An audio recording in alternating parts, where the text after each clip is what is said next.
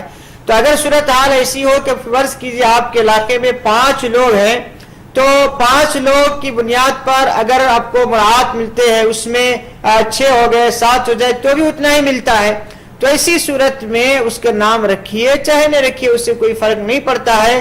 لیکن مرنے والے شخص کے نام سے کوئی ذاتی مفاد حاصل کرنا یا کسی طریقے سے کوئی گورنمنٹ کا ایڈ حاصل کرنا یا امداد حاصل کرنا یہ درست نہیں ہوگا۔ نام نکالنا کوئی ضروری نہیں ہے، البتہ ان پر جو مراعات ملتی ہے وہ لینا درست نہیں ہوگا۔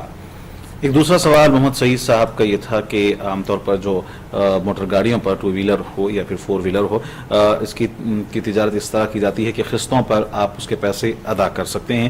عام طور پر اس میں کہا جاتا ہے کہ یہ بھی سود کا ہی ایک ذریعہ ہے، لیکن بعض مرتبہ ہم یہ بھی دیکھتے ہیں کہ وہ 0 انٹرسٹ پر بغیر کسی سود کے، یعنی بغیر کوئی ایکسٹرا پیسے لیے ہوئے جو اس کی رقم ہے اسی رقم کو قسطوں میں لیتے ہیں۔ تو کیا اس طریقے سے گاڑی اپنے استعمال کے لیے لینا یا پھر اس طریقے کی تجارت کرنا کیا درست ہے؟ دیکھیے، عام طور سے جو میں سمجھتا ہوں اور جو مجھے معلوم ہے وہ یہ ہے کہ جب کوئی آدمی کسی شو روم کو جاتا ہے اور مثلا وہ یہ کہتا ہے کہ مجھے یہ گاڑی چاہیے اور قسط پہ چاہیے، تو وہاں سے کمپنی گویا کہ ہٹ جاتی ہے اور فوری طور سے بینک والے آ جاتے ہیں، لہذا کمپنی والے خود بینک والے سے ملا دیتے ہیں اور باضابطہ بینک والے معاہدہ طے کرتے ہیں کہ آپ اتنی قسط ادا کریں گے منتھلی تو اس کی رقم یہ ہوگی، اور اگر اتنی قسط ادا کریں گے تو اس کی رقم یہ ہوگی، اور باضابطہ بینک والوں سے اس طریقے سے معاہدہ طے ہوتا ہے گویا کہ بینک آپ کو سودی قرض دیتا ہے اور اس قرض سے آپ کمپنی کو پے کر کے گاڑی کو خریدتے ہیں۔ تو یہ قسط پہ گاڑی لینا در حقیقت بینک سے سودی قرض لینا ہے، اور سودی قرض بلا ضرورت شدیدہ کے یا بغیر مجبوری کے لی نہیں جا سکتی ہے۔ اسی لیے اگر کسی کو مجبوری ہو تو مجبوری کی صورت میں اس کو قسط پر گاڑی لینے کی اجازت ہوگی۔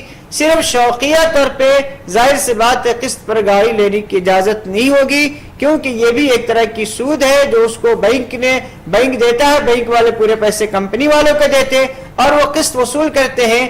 یہی وجہ ہے کہ اگر کوئی قسط دینے میں کسی طرح کی کوئی کمی کرتا ہے تو باضابطہ بینک والے اس کی گاڑیاں بھی اٹھوا لیتے ہیں۔ ناظرین، اس وقت ایک فون لائن پر ہمارے ساتھ کالر موجود ہیں، انہیں پروگرام میں شامل کرتے ہیں۔ السلام علیکم۔ وعلیکم السلام، میں نظام آباد سے محمد ابرار ہوں۔ محمد ابرار صاحب نظام آباد سے، فرمائیں ابرار صاحب کیا سوال ہے آپ کا؟